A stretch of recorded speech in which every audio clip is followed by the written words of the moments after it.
Last thing, we'll talk about one other thing that Norvell said, and you can tell the offseason is in full spring when we're breaking down comments that coaches and ADs have made at ACC, not ACC kickoff, just ACC meetings. But he said this about Castellanos, and this really surprised me. Right? I know that Tommy apparently is his name. Yeah, you gotta call him Tommy now. Yeah, it's easier for you that way, or TC or whatever, Thomas, however you want to say it. But this did surprise me, and I think this was out of character for Norvell.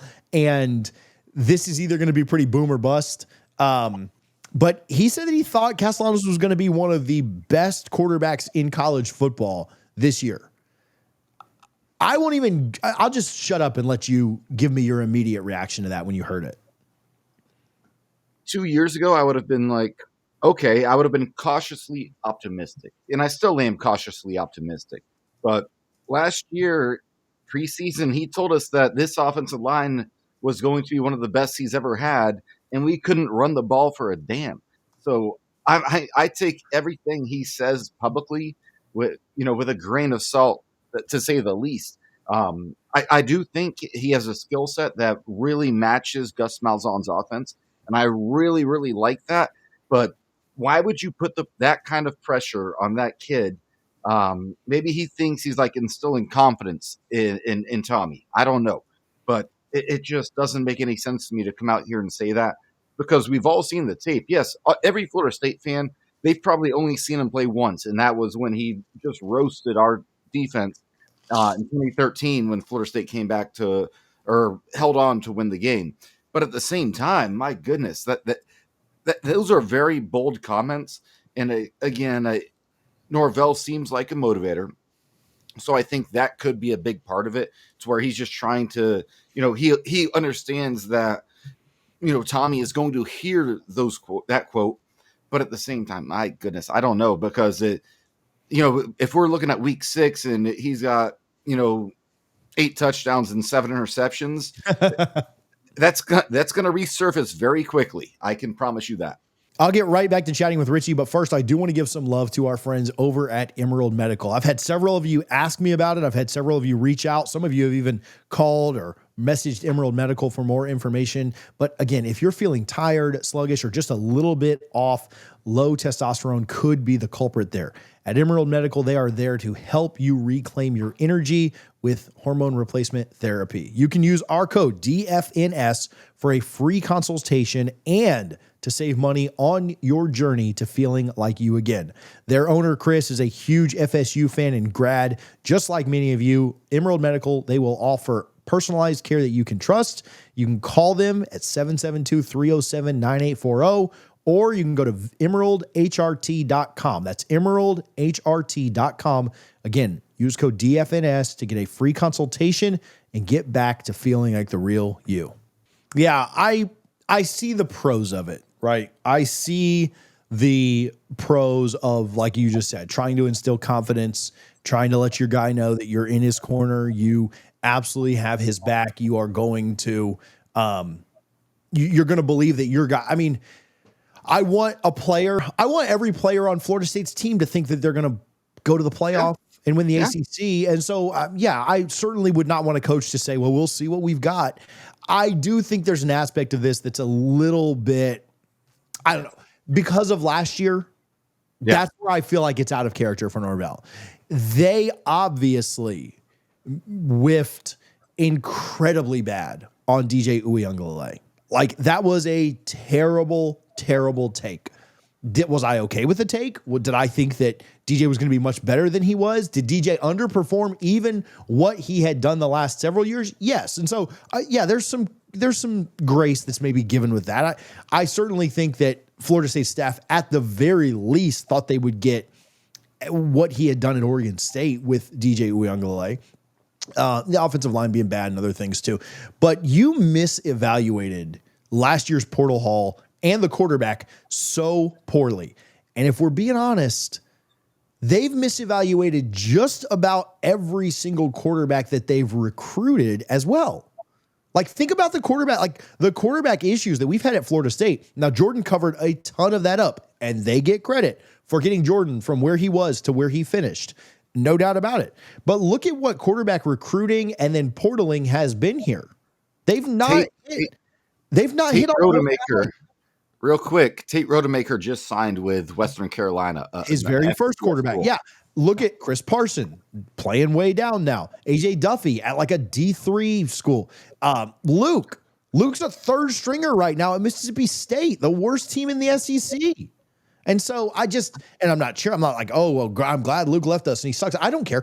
But I'm just saying, like, all of their quarter. And so, listen, I'm telling you, Norvell's track record of evaluating quarterbacks at Florida State has been pretty bad. Like, it just has, right? And if you want to blame the QB coach as opposed to, I don't care, right? Like, whatever. Florida State's track record of evaluating quarterbacks over the last several years has been awful. A ton of credit for what they've done with Jordan Travis. Brock Glenn, third year in the system, it still can't. You're still in a situation where he's not able to do anything for you, And right? You'll get another portal guy ahead of him. Yeah, they didn't bring in Jordan Travis. Right. Yeah. For all the things you want to say about Willie Taggart, he's the Yeah. one who brought Jordan Travis in.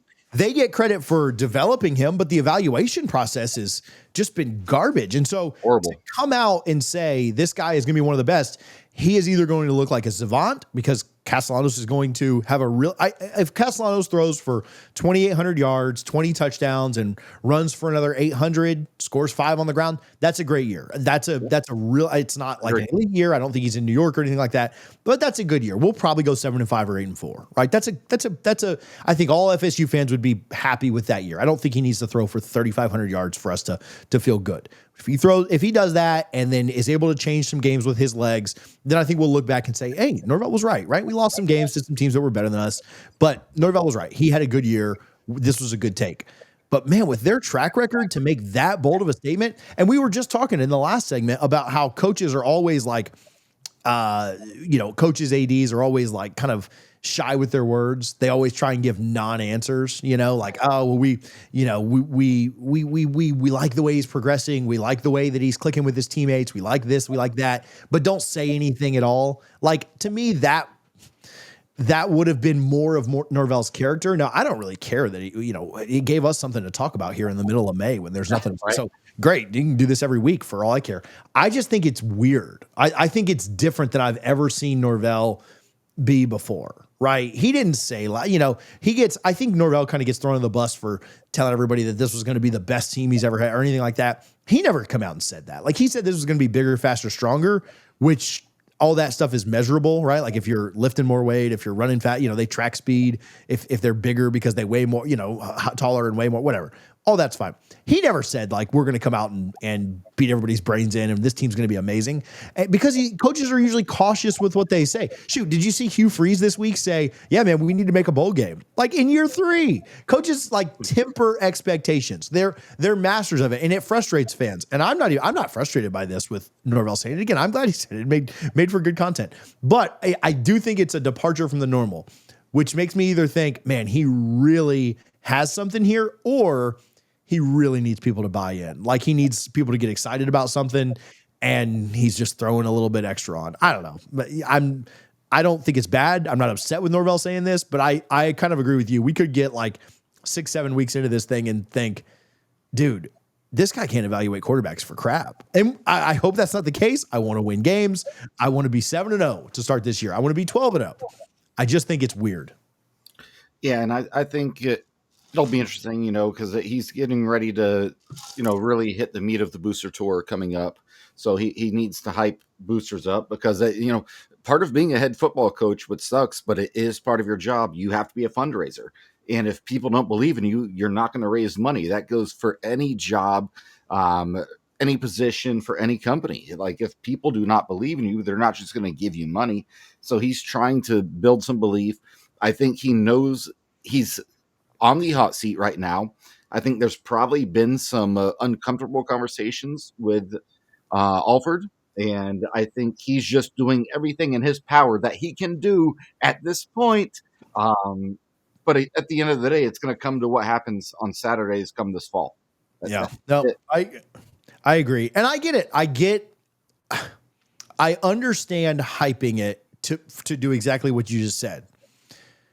we all got incredibly frustrated with when Willie did that, right? When Willie said, "Oh, this team is, all this stuff," and then when Norvell came in, this is why I think it's such a departure from his character. I'm not saying it's good or bad. When Norvell came in, it was, "Hey, we're going to take the steps. We're going to do the work. We understand where this program has been. We understand where they're at right now, and where we're going to try and get." But he kind of set us up for like, "Hey, man, this is a build. This is going to take some time," and it took 3 years, right, for them to turn things around, and that's why I think it is so different than anything he's ever really done before. And proof will be in the pudding. You go out and upset Alabama, man. We'll revisit that quote in a very positive way. You start the year 2-4, we won't do it, but everybody else will revisit that quote in a pretty negative light.